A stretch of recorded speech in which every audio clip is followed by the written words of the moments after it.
말씀을 교독하겠습니다. 고린도전서 2장 1절부터 5절까지 교독합니다. 고린도전서 2장 1절부터 5절까지 교독하겠습니다. 형제들아, 내가 너희에게 나아가 하나님의 증거를 전할 때에 말과 지혜의 아름다운 것으로 아니하였나니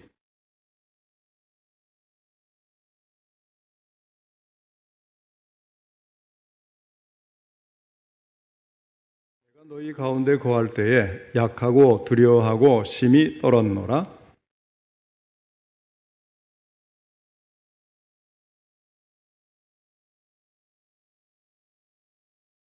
같이 읽겠습니다. 너희 믿음이 사람의 지혜에 있지 아니하고 다만 하나님의 능력에 있게 하려 하였노라. 아멘. 이 시간에는 복음 전파의 원리라는 제목으로 함께 말씀을 듣겠습니다.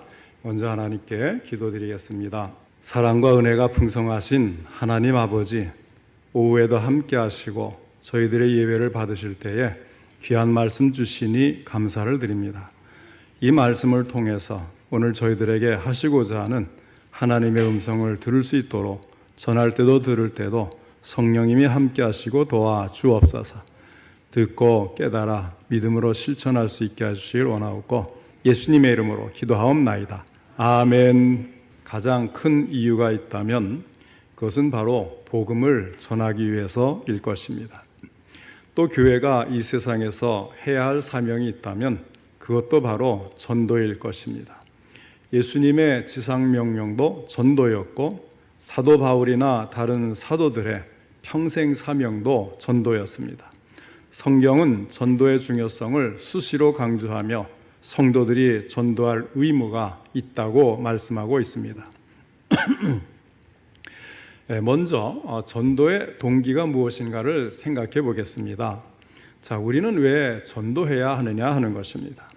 여러 가지로 생각해 볼 수 있겠습니다만은 성경이 말씀하시는 바에 따르면 5가지의 동기에서 전도해야 된다는 것을 생각해 볼 수가 있습니다. 우선 첫째는 순종의 동기에서 복음을 전해야 합니다. 제자라는 그 말의 의미는 따르는 자라는 뜻이 있습니다. 주님은 우리에게 전도할 것을 말씀하셨습니다. 너희는 가서 모든 민족을 제자로 삼으라. 마태복음 28장 19절 상반절의 말씀입니다. 역사를 보면 이것이 초대교회의 복음 전도의 동기가 되었던 것을 볼 수가 있습니다. 둘째로는 사랑의 동기에서 복음을 전해야 합니다. 고린도후서 5장 14절에 바울은 그리스도의 사랑이 우리를 강권하시는 도다. 주님의 사랑 때문에, 나에게 베풀어 주신 사랑 때문에 내가 이 복음을 전하지 않고는 견딜 수가 없다, 그런 뜻인데 이것은 18세기 경건주의자들의 복음 전파의 동기가 되었습니다. 18세기 경건주의자로 유명했던 독일의 진젠돌프 백작으로 대표되는 모라비안 공동체가 있습니다. 이 모라비안 공동체는 구성원들이 한 3,000명이 되어 있는데 그 중에 300명 정도가 헌신된 선교사로 활약을 했다 그래요. 그래서 이 경건주의 모라비안 공동체, 경건주의자들이 이 모라비안 공동체가 벌써 이 18세기, 우리가 현대 선교는 19세기부터 시작된 걸로 이렇게 알려져 있지 않습니까? 그래서 이 18세기에 이미 그 아메리카의 인디안들에게까지 복음을 전하는 일을 그들은 감당을 했는데 이것은 그리스도의 사랑이 우리를 강권하시는 도다, 이 말씀에 동기부여를 받고 행한 것입니다. 세 번째는 종말론적 동기에서 복음을 전해야 합니다. 이 천국 복음이 모든 민족에게 증언되기 위하여 온 세상에 전파되리니 이제야 끝이 오리라. 마태복음 24장 14절의 말씀입니다. 이것은 19세기에 선교의 시대가 열리게 된 기본 동기가 되었습니다. 이때의 현대 선교의 아버지라고 불리우는 윌리엄 캐리가 인도에 가서 세람푸르에서 선교를 하게 됩니다. 그 다음에 네 번째는 교회적 동기에서 복음을 전해야 합니다. 베드로전서 2장 9절 말씀입니다. 너희는 택하신 족속이요 왕같은 제사장들이요 거룩한 나라요 그의 소유가 된 백성이니 이는 너희를 어두운 데서 불러내어 그의 기이한 빛에 들어가게 하신 이의 아름다운 덕을 선포하게 하려 하심이라. 너희는 우리 빼낸 족보 백성, 교회를 말하는 것 아니겠어요? 우리는 택하신 족속이 왕같은 제사장 거룩한 나라 하나님의 소유가 되었는데 우리를 이렇게 불러내어서 교회를 삼은 이유는 하나님의 그 아름다운 덕을 선포하게 하려 함이라, 이 말씀입니다. 이것은 4세기에 기독교 국가를 형성하는 데 동기부여가 되었습니다. 로마가 이제 기독교를 공인하고 그 다음에 이제 기독교 국가로 이제 접어들게 되지 않습니까? 또 15세기, 16세기 이 중세 시대에도 기독교 국가를 형성한 중요한 동기가 되는 말씀입니다. 그 다음에 5번째는 우리가 다 채무자라는 동기, 복음의 빚을 진 자라는 동기에서 복음을 전해야 하는 것입니다. 로마서 1장 14절에서 사도 바울은 헬라인이나 야만인이나 지혜 있는 자나 어리석은 자에게 다 내가 빚진 자라 하였습니다. 이 채무자의 동기는 19세기의 선교의 중요한 동기가 되었습니다. 성경은 할 수 있으면 빚을 지지 말라고 했는데 그러나 어쩔 수 없이 사랑의 빚을 질 때가 있으면 빨리 그리고 꼭 갚아야 된다고 말씀을 합니다. 이 빚에는 여러 가지 종류가 있지 않습니까? 그 가운데 우리가 주님과의 관계에서 진 빚이 있는데 그것이 바로 복음의 빚입니다. 지금 우리는 다 복음의 빚진 자입니다. 따라서 우리는 전도하지 않으면 안 되는 거예요. 그럼 바울이 내가 다 그들에게 빚진 자라, 그것도 헬라인, 야만인, 지혜 있는 자, 어리석은 자에게 다 내가 빚진 자라, 이렇게 말한 이유가 무엇이냐면 여러분들을 전도하기 위해서 하나님이 나를 구원해 주셨으니 여러분에게 전도할 필요가 없다면 이 바울이라는 나를 하나님이 구원해 주실 이유가 있겠는가? 여러분에게 내가 빚진 자입니다. 그러면서 이방인들에게 가서 복음을 전하지 않았습니까? 그럼 오늘도 하나님이 우리를 구원하신 이유는 물론 우리 성도님들을 사랑하시고 만세전에 택하셔서 택강 백성 찾아오는 것도 이유가 있지만 먼저 예수를 믿고 그리고 복음을 전하도록 내가 너희를 구원한다, 이런 뜻이 있는 거예요. 그러니 우리는 복음의 빚을 진 겁니다. 누구에게 졌어요? 아직 믿지 않는 사람들에게. 그들에게 복음 전하라고 나를 구원해 주셨으니 나는 복음의 빚진 자입니다. 이 마음을 가지고 우리는 전도해야 된다 하는 것입니다. 무디 목사님은 참 전도를 많이 하시고 또 부흥 강사로도 유명한 분 아닙니까? 그래서 그분은 하루에 한 사람 이상 전도하지 않으면 잠을 자지 못했다고 그래요. 한 번은 비가 많이 오는 날인데 그만 전도를 못하고 잠을 자려다가 생각이 난 거예요. 오늘 전도를 한 번도 못했네. 그래서 뒤늦게 우산을 받쳐 들고 나가서 전도를 한 다음에 잠을 잤다는 이야기가 있습니다. 자, 이렇게 전도의 동기가 있는데 그러면 전도자가 받는 복도 있다고 하는 사실입니다. 첫째는 전도자는 자신의 믿음이 성장하는 복을 누리게 되어 있습니다. 어린아이가 굉장히 많이 움직이잖아요. 많이 움직이고 많이 자고 또 열심히 먹는 것은 그렇게 하면 키가 많이 자라고 쑥쑥쑥 자라는 그 속도가 어른들은 거의 안 자라지만 애들은 빨리빨리 자라거든요. 그럼 운동을 많이 해야 된단 말이에요. 그래서 건강하고 키도 크는데 우리의 신앙도 은혜를 많이 받으려면 운동을 해야 된다는 거죠. 그것이 바로 복음을 전하는 것이 바로 우리의 영적인 운동이 되는 것입니다. 그래야 신앙이 건강하고 성장하고 활기가 생기는 것입니다. 그 다음에 두 번째는 전도자는 영적 기쁨이 충만하게 되는 복을 누립니다. 아이를 낳을 때 산모는 끔찍한 해산의 고통을 당하지만 아이들이 성장하는 것을 보는 그 기쁨은 모든 것을 잊게 만들 정도로 큰 것입니다. 우리 여성도님들은 이미 다 경험한 것이지만 제가 이렇게 이야기를 들어보면 낳을 다음에 너무 고통스러워서 또 안 낳아야지 그랬는데 잠시 두면 다 잊어버리고 아이 크는 게 너무 기뻐서 결국은 둘째 낳고 셋째 낳고 그렇다, 이렇게 이야기들을 하시더라고요. 이것은 영적 자녀에게도 똑같이 적용이 되는 겁니다. 그 다음에 세 번째는 전도하면 무엇보다도 주님의 몸 된 교회가 부흥하는 복을 누리게 되는 것입니다. 우리 한국교회가 전체적으로 교인 수가 줄어들고 있다는 것은 주지의 사실이죠.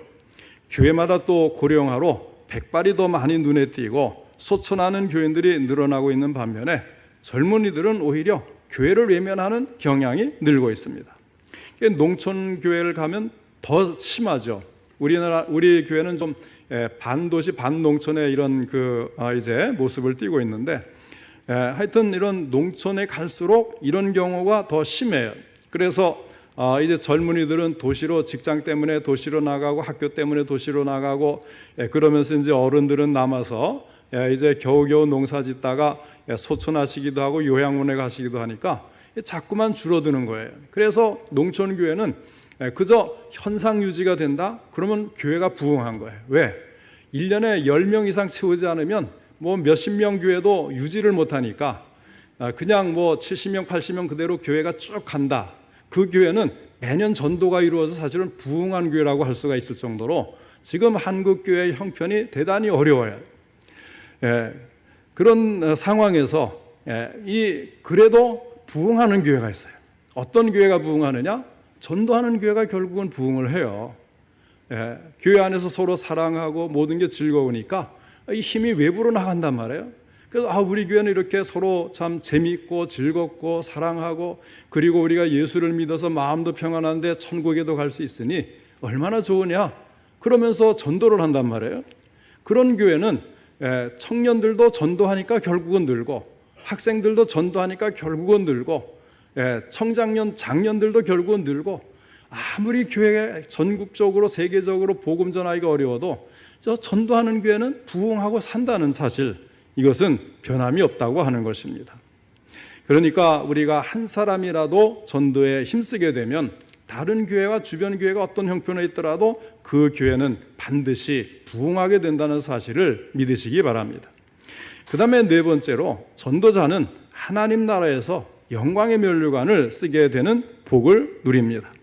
요한계시록 2장 10절에 내가 죽도록 충성하라, 그리하면 내가 생명의 관을 내게 주리라 하였습니다. 천국에서 최고의 상은 두말할 필요도 없이 순교자가 받게 될 것입니다. 그러나 그 다음의 상은 전도하는 자가 받게 되는 것입니다. 그러면 전도하지 않으면 어떻게 될까요? 하나님께서는 분명히 한 영혼이 천하보다도 귀중하다고 하셨고, 많은 생명을 옳은 대로 돌아오게 한 자는 하늘의 별과 같이 빛나게 하리라고 하셨는데, 믿는 성도들이 이와는 반대로 전도하지 않을 때는 어떻게 되겠느냐 하는 것입니다. 첫째로, 전도하지 않으면 무엇보다도 하나님의 마음을 아프게 합니다. 하나님께서는 그의 피조물들이 멸망하는 것을 가장 마음 아파하십니다. 따라서 전도하지 않으면 부모에게 불순종하는 자녀처럼 하나님의 마음을 아프게 하는 거예요. 그 다음에 두 번째는, 전도하지 않으면 많은 사람이 나 때문에 지옥을 가게 됩니다. 이 세상에 살고 있는 사람들은 각자 담당하고 있는 분량이 있어요. 그래서 그 가족이라든지 친구라든지 늘 만날 수 있는 가까운 사람은 내 담당이라는 거죠. 나의 책임 대상이고 책임 지역이고 책임을 져야 될 사람인 것입니다. 내가 전도 안 하면 그들의 생명을 건질 수 있는 방법이 없는 거예요. 가장 가까운 데 있는 이 신자인 내가 그 사람들을 전도하지 않으면 이 사람들은 생명 건질 방법이 없는 거예요. 그래서 저는 늘 그렇게 생각합니다. 저도 이제 친구 중에는 교회 안에서 만난 사람은 물론 교회 다니고 또 어린 시절부터 같이 신앙생활에 참 미래의 비전을 보고 같이 기도하면서 성장한 믿음의 친구들도 있지만 안 믿는 친구들도 있잖아요. 그런 친구들하고 대화하다 보면 말이 안 나올 수가 없어요. 너도 이제 교회 가야지. 이제 천국을 생각하고 구원받아야 되지 않겠느냐. 그래도 너무 오랜만에 만나서 그런지 완전히 교회와 동떨어진 생활을 하는 그런 친구는 그냥 뭐 바로 교회 비판이 나온다든지 나는 이래서 안 나갔다 그런다든지 별로 관심이 없이 이게 잘 통하지를 않아요. 그러면 오늘 내가 웃고 이야기하는데 영원토록 그는 지옥에 가고 나는 천국에 가는 이것을 상상하면 마음이 얼마나 찢어지도록 아픈지 모르겠어요.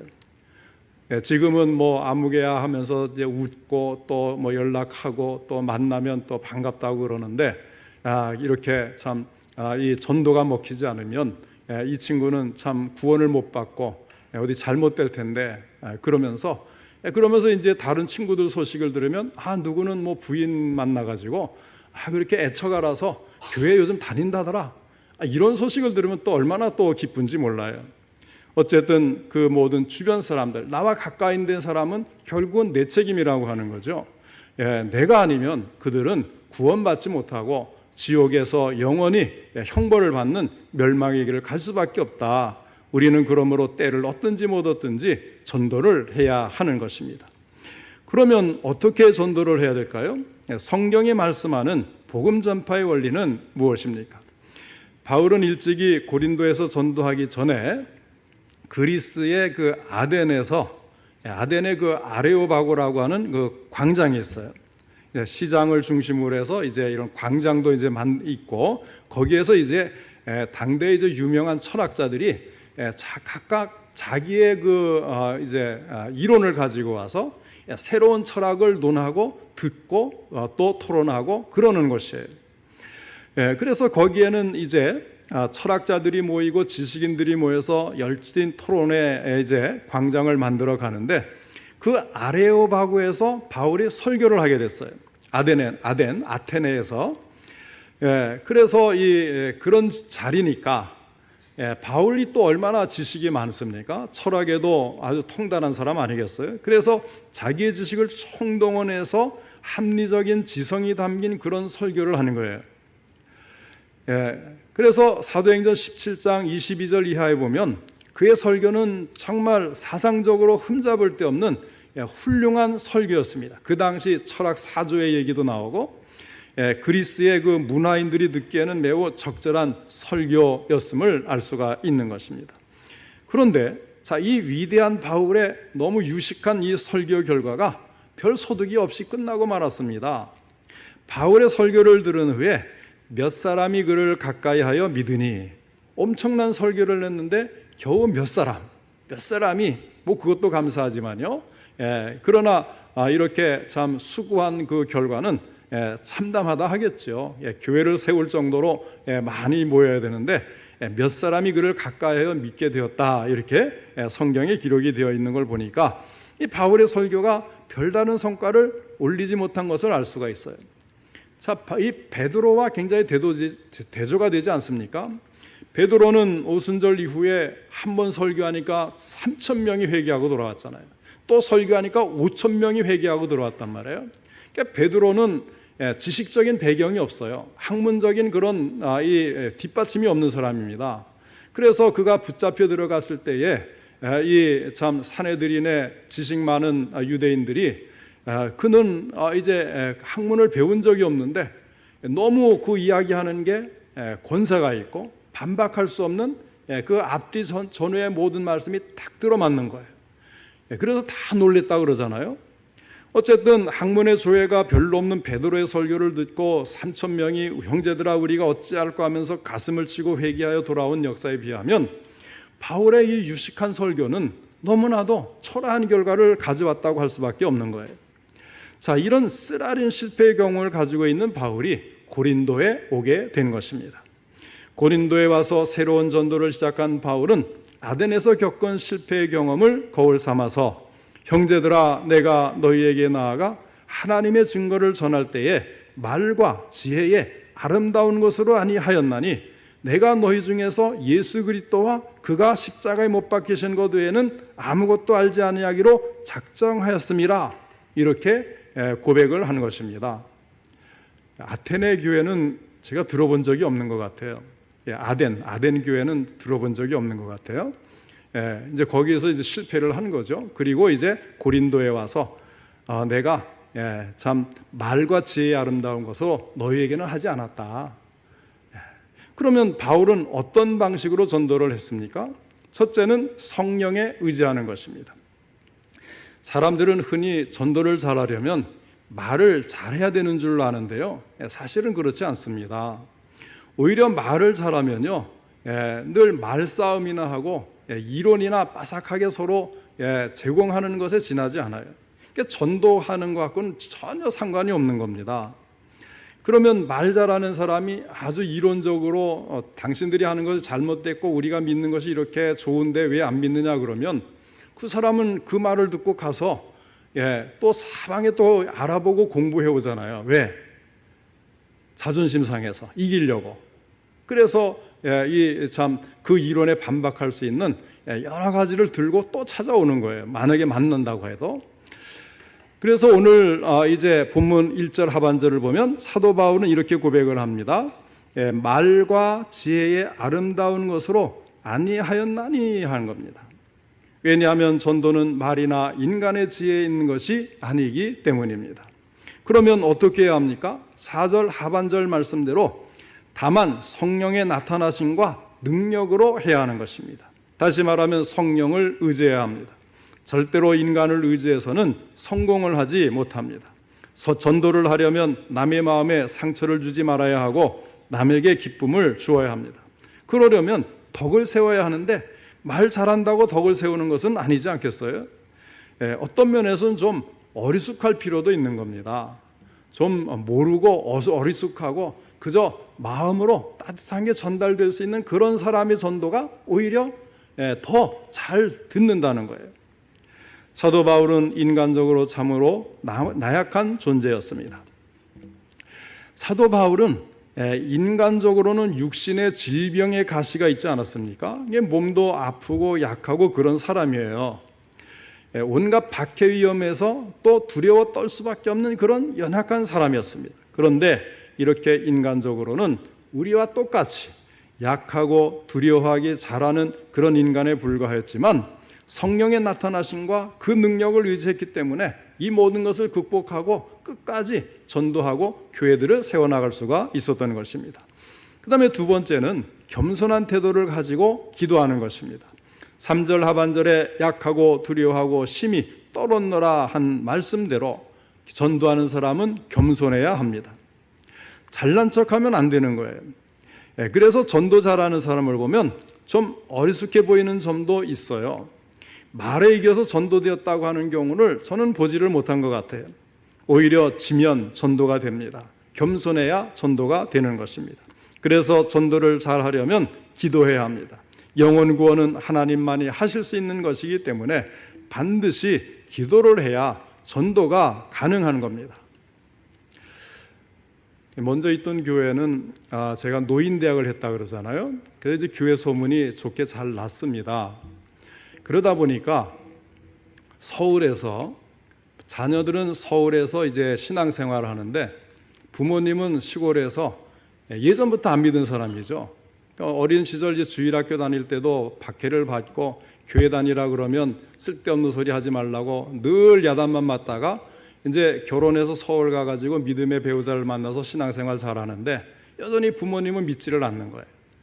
그러면 어떻게 하느냐면 저는 그분들의 지혜 참 지혜롭다고 생각이 돼요. 저를 찾아오는 거예요, 교회에. 그 다른 지역 교회 다니는 사람들이 고향에 부모님을 만나러 와서 저를 찾아오는 겁니다. 목사님, 교회가 참 소문이 좋게 났고 저는 우리 부모님이 목사님과 교회를 칭찬하는 경우를 처음 들어봤습니다. 그래서 희망을 가지고 찾아왔다는 거예요. 우리 부모님 전도 좀 해주세요. 그래요. 그러면 같이 기도합시다. 그래서 그분들은 이제 서울 가서 기도하고 저는 이제 그 지역에서 기도하면서 기회를 보는 거죠. 그래서 이제 이 용기를 내서 자녀들이 전도해 달라니까 좀 그래도 찾아가기가 좀 부담이 적지 않겠습니까? 상대가 어떻게 생각하든지. 그래서 이제 찾아가면 농사일이 얼마나 많습니까? 또 부지런한 분들 많잖아요. 참 우리나라 사람들은요 농사를 잘 지어요. 빈 땅을 보면 쉬지를 못할 정도로. 우리 어른들도 그렇죠. 빈 땅을 보면 놔두질 못하고 쉬지를 못해요. 그러니까 가서 전도하려고 그러고 전도지하고 이렇게 가져가면 바쁜데 전도지 놓고 가세요. 그런단 말이에요. 좀 얘기 좀 더 할까요? 그러면 바쁜데 그냥 얼굴 봤으니까 가십시오 한단 말이에요. 그러면서 이제 계속 기도를 하는 거예요. 자녀들은 서울에서 기도하고 그곳에서는 제가 기도하고 그래 같이 기도가 맞물리니까 결국 하나님이 기회를 주시더라고요. 그렇게 해서 몇 가정이 뒤늦게 이제 나이 많으셔서 예수를 믿고 하나님 안에서 교회 생활 조금 하다가 소천하셔서 천국에 가신 분들이 더러 계세요. 그래서 자녀들이 이렇게 부모를 위해서 기도하고 이런 방식으로 전도하니까 되는구나. 저는 그때 그것을 실제로 경험을 했습니다. 그래서 이제 우리 참 젊은 사람들도 만약에 부모님이 믿질 않거나 또는 떨어져 있는 가족 친지가 믿질 않으면 그곳에 있는 교회 목사님하고 관계를 맺고 같이 기도하면서 전도를 부탁하면 참 좋겠다, 이런 생각을 좀 했습니다. 자, 어쨌든 간에 이렇게 이제 우리가 전도를 위해 기도하면 신기한 방법을 사용하시는 하나님을 실제로 경험할 수가 있어요. 자, 그 다음에 이제 세 번째는 와서 보라고 하면서 강권적으로 데리고 오는 겁니다. 믿게 하는 것은 성령의 사역이기 때문에 우리가 해야 될 것은 어떻게든지 교회에 오도록 하는 거예요. 뭐 말 잘한다고 되는 게 아니라 그랬잖아요.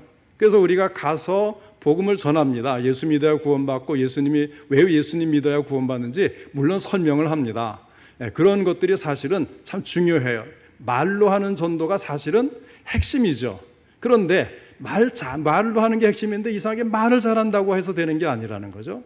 그러나 이렇게 이제 그렇게 해서 이제 이 강권적으로 데리고 오게 되면 우리가 기도하고 또 같이 이제 어울리게 되면 하나님이 역사를 하세요. 성령께서 그 마음을 확 살살살 녹여서 결국은 믿음이 들어가도록 역사를 하십니다. 그게 성령께서 책임을 져주시는 거죠. 우리가 기도하고 어떻게든 뭐 재미있는 일이 있으니까 와라, 좋은 행사가 있으니까 와라, 또 와서 식사나 하고 갑시다 이러면서 같이 오게 되면서 점점 성령님이 역사하시고 우리의 기도를 응답하셔서 결국 믿음이 들어가고 나중에는 참 좋은 신자가 되는 것을 여러 경우에 또 그것도 봤어요. 그러니까 교회 데리고 오는 것이 참 중요하다는 것을 전도에서 뼈저리게 느끼는 겁니다. 사랑하는 성도 여러분, 우리 성도님들은 모두가 하나님으로부터 복음 전파라고 하는 지상 명령을 사명으로 받은 분들임을 기억하시기 바랍니다. 여기에는 그 누구도 예외가 없습니다. 내가 선위치, 내가 일하고 활동하는 영역, 바로 그것이 나의 복음 전파의 사명을 완수할 현장이요 대상인 것입니다. 거기에서 인간적인 인정과 존경과 인위적인 방법으로 열매를 맺으려고 하지 말아야 하고 오직 그리스도의 십자가와 성령으로만 하나님의 능력이 강력하게 역사하고 전도의 열매가 맺히게 되는 것을 잊지 마시기를 바랍니다. 복음 전도는 오직 성령님의 능력으로만 가능한 줄 믿으시고 전도를 위해서 기도에 힘쓰시기 바랍니다. 또 하나님을 의지하여 담대하시기 바랍니다. 떳떳하고 당당하십시오. 그러면서도 때를 얻든지 못 얻든지 전도의 사명을 다하는 성도님들 다 되시기를 주님의 이름으로 축원합니다.